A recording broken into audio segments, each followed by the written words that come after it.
C'était Mademoiselle. Nous poursuivons nos échanges avec Sébastien Périmoni, membre du comité de conseillers de l'Union internationale pour la promotion du projet Une ceinture, une route. On dit que l'Afrique entre dans l'ère du nucléaire. La Chine vient d'annoncer sa coopération dans le domaine du nucléaire avec l'Ouganda. Et déjà plus de 5 pays africains sont en pourparlers avec l'Agence internationale pour l'énergie atomique. Est-ce que vous pouvez nous en dire plus ? Il y a même 10 pays, en fait, pour être précis, qui sont engagés dans des pourparlers avec l'Agence internationale pour l'énergie atomique. Il y a le Ghana, il y a le Niger, il y a l'Ouganda, l'Algérie, le Maroc et la Tunisie. Il y a l'Égypte, le Kenya, le Nigeria et la Zambie. Donc ça fait déjà 10 pays qui ont déjà eu accès à la validation. Donc le Ghana, pour prendre un exemple précis, le Ghana, donc ils ont négocié pendant 5 ans avec l'Agence internationale pour l'énergie atomique et ont enfin eu la validation. Donc, pour lancer leur programme nucléaire, ils vont créer leur première centrale de 700 MW. Donc, d'ici 2025, on ne sait pas encore, parce que ça va dépendre de la mise en place du projet. Mais le Ghana a lancé son programme nucléaire. Le Nigeria également est en cours de validation par l'Agence internationale pour l'énergie atomique. Et le Kenya également.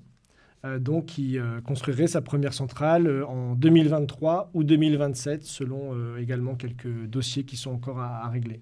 Donc, et en particulier avec la Chine, qui s'engage par exemple en Ouganda, avec la China Global Nuclear, enfin je ne sais plus le CGN. Je sais plus CGN, le nom. c'est la société chinoise qui construit des centrales, voilà, c'est ça, qui construit des centrales. Oui. Et la chose intéressante dans le cas kényan, puisqu'on parle de la Chine, c'est la déclaration justement du secrétaire kényan récent qui dit « Il n'y a pas de marche en arrière sur cette route vers la croissance économique et la prospérité. L'électricité d'origine nucléaire fait partie du processus qui nous y amènera. » Et donc, ils sont en pourparlers, et c'est intéressant en ce qui concerne la Chine, puisqu'ils ont passé un partenariat avec l'Agence kenyane du nucléaire pour construire une centrale qui est 100% chinoise, qu'on appelle Dragon, c'est Hualong. Hualong, c'est ça, le dragon chinois. Le dragon, voilà, ouais. C'est ça.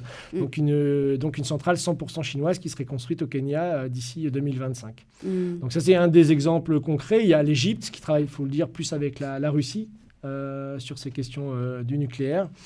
Donc le Ghana et tous les autres pays qui sont en cours. Donc on est devant quelque chose de très important qui va se passer en Afrique. C'est-à-dire que ces 700 millions de personnes aujourd'hui qui n'ont pas accès à l'électricité commencent aujourd'hui via 10 pays, c'est simplement 10 pays, mais qui vont être les pionniers pour les 50 ans à venir pour mettre fin à ce paradoxe du manque d'électricité en Afrique. Donc ça, c'est une deuxième révolution avec la révolution du spatial qui va permettre, comme je l'ai dit, de gérer beaucoup de choses sur Terre.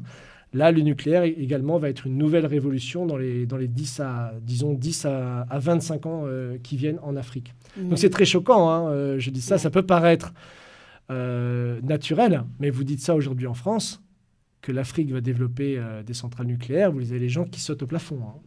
Parce que, peut-être pas les spécialistes. Non, pas les spécialistes, évidemment. Le grand public. Voilà, mais le grand public, oui, c'est très choquant, puisqu'on a Fukushima en tête, on a Tchernobyl, il y a toute une idéologie environnementaliste, comme on dit, qui a beaucoup d'ailleurs servi à la politique de non-développement de l'Afrique. C'était cette idéologie environnementaliste. Disons que si l'Afrique se développait, elle aurait accès à ses matières premières et que voilà, on les aurait plus pour nous. Donc il y a eu quand même aussi tout un vernis qui a été mis autour de cette politique de non-développement environnementaliste. Que la Chine développe l'énergie nucléaire, je comprends très bien, parce que c'est un pays continent avec dans le nord un climat froid, dans le sud un climat très chaud, et puis les besoins en énergie du pays sont tels que je comprends que la Chine développe en parallèle du charbon, en parallèle d'autres énergies, l'énergie nucléaire. Mais pourquoi aujourd'hui on développe l'énergie nucléaire en Afrique, alors que c'est un continent où il y a beaucoup de soleil? Pourquoi ne pas miser sur l'énergie solaire, parce que c'est beaucoup moins, on va dire, c'est beaucoup moins dangereux. Ah non, c'est pas forcément beaucoup moins dangereux. Aujourd'hui, à part quelques accidents qu'il y a eu dans le nucléaire, mais il y a des accidents dans tous les domaines scientifiques, l'énergie nucléaire est une énergie sûre, une énergie propre. Et surtout, il y a ce qui rentre en jeu, ce qu'on appelle la conception de la densité énergétique. C'est-à-dire que vous ne faites pas fonctionner un avion avec du bois, par exemple. Voyez, parce que la densité du bois, quand on le brûle, ne crée pas suffisamment d'énergie pour pouvoir faire décoller un avion. Donc il faut une source d'énergie qui soit plus dense. Voyez. Et aujourd'hui, le solaire est une énergie qui est extrêmement faible d'un point de vue de sa densité. Il y avait ce projet fou de Desertec, on voulait couvrir tout le Sahara de panneaux solaires pour fournir même pas la moitié de l'électricité en Europe. Donc vous voyez, il faudrait couvrir la moitié de l'Afrique pour les besoins, parce qu'on estime à 2 milliards d'individus. Donc la puissance, elle est insuffisante. Voilà, donc il n'y a pas une densité énergétique, comme on dit, c'est le terme scientifique, qui permet d'ailleurs, on va reculer de plus en plus sur le solaire à l'avenir et même sur l'éolien. Parce qu'aujourd'hui, c'est des énergies qui sont financées, qui sont subventionnées la plupart du temps, alors qu'avec une centrale nucléaire qui prend aussi moins de place, parce qu'il y a aussi une terme de densité géographique, c'est-à-dire qu'une centrale va produire beaucoup plus sur un espace beaucoup plus restreint, alors que des éoliennes, pour produire la même chose, il faut remplir la Belgique d'éoliennes, vous voyez, avec des densités qui sont extrêmement faibles, et surtout des énergies alternatives. Donc cette conception de la densité énergétique est ce qui a fait évoluer l'humanité. On est passé du bois au charbon, au pétrole, au nucléaire, et toujours avec moins de matière. Il y a aussi une conception écologique. Avec moins de matière, on pouvait produire plus d'énergie et plus de puissance. Donc c'est cette conception qu'il faut continuer. La Chine et la France, d'ailleurs, travaillent avec d'autres pays sur la fusion thermonucléaire contrôlée, qui sera encore plus puissante. Et là, il n'y aura plus de risque, il y aura plus du tout de déchets, enfin, ou presque pas. Et il n'y aura pas non plus de danger lié au nucléaire de 3e génération, qui est cette fameuse explosion du noyau nucléaire. Donc aujourd'hui, il existe déjà des centrales de 4e génération qui règlent les problèmes de dangerosité des centrales, c'est-à-dire qu'elles ne peuvent plus exploser. Donc, mais ça, c'est encore à l'état de prototype pour l'instant. Donc l'avenir, aujourd'hui, vous savez, même la Russie vient de lancer officiellement sa première centrale nucléaire flottante. Donc ça, c'est très intéressant pour l'Afrique, par exemple. Donc ça se met sur les côtes et ça fournit une ville de 200 000 habitants. C'est une petite centrale nucléaire. Comme on a des sous-marins nucléaires, vous voyez, c'est pas très compliqué, en fait. Mais il faut sortir un petit peu de la peur qui a été engendrée ces dernières années par cette technologie et donc revenir à ces conceptions d'économie physique où c'est la densité énergétique qui caractérise un progrès et pas, si vous voulez, une idéologie à la mode comme l'écologisme actuel. Aujourd'hui, la France et la Chine multiplient les projets de coopération. Quelle perspective pour une coopération franco-chinoise en Afrique, à votre avis ? Alors ça commence, disons, puisque comme je disais, la dynamique des nouvelles routes de la soie en Afrique aujourd'hui est inarrêtable. C'est-à-dire que tous ces projets sont en train de se mettre en place, tout le monde les voit, et donc il y a les pays dits francophones de l'Afrique qui, eux, maintenant, veulent aussi participer à cette dynamique, d'où je disais le président du Niger qui a demandé à M. Bolloré de quitter le projet Africa Rail pour travailler avec la Chine. Donc, évidemment, ça bouleverse un peu les habitudes. Et donc, on voit, par exemple, dans le domaine du spatial ou dans le domaine du nucléaire, EDF, qui est déjà en coopération avec la Chine ou avec Rosatom sur certains projets pour certaines parties des projets. Donc, on voit que c'est plus une réaction qui fait que la France va participer à ces projets-là qu'une volonté politique pour l'instant affichée et clairement définie. Mais petit à petit, on commence à rentrer dans cette idée-là.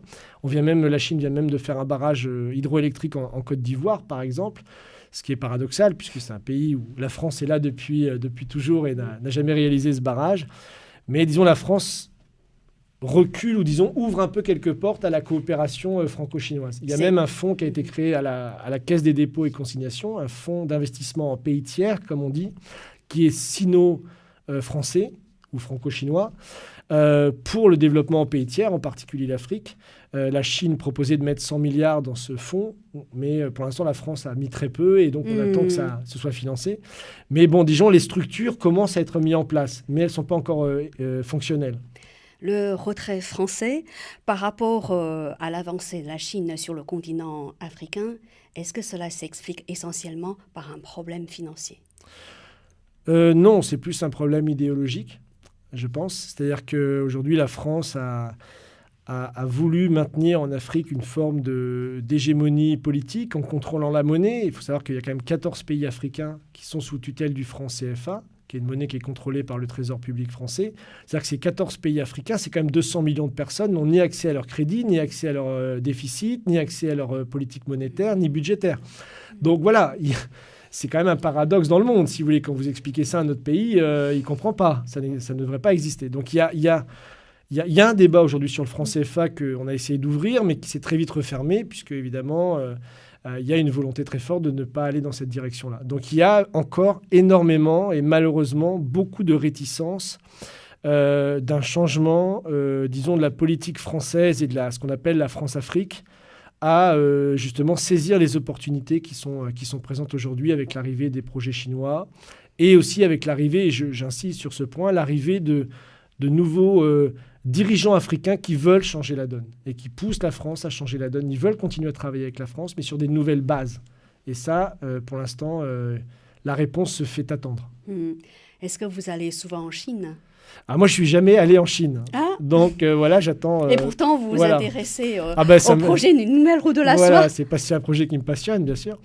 J'espère pouvoir aller Qu'attendez-vous pour y aller alors? J'espère que je pourrai aller au sommet de la FOCAC, la coopération sino-africaine qui aura lieu à Pékin en septembre, justement, où on sera discuté en particulier ce rapport qui a été publié par l'Institut Schiller sur l'extension des routes de la soie en Afrique.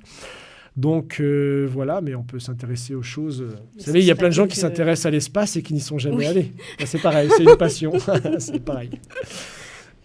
Eh bien, merci beaucoup Sébastien Périmoni. Je rappelle que vous êtes membre du comité de conseillers de l'Union internationale pour la promotion du projet Une ceinture, une route.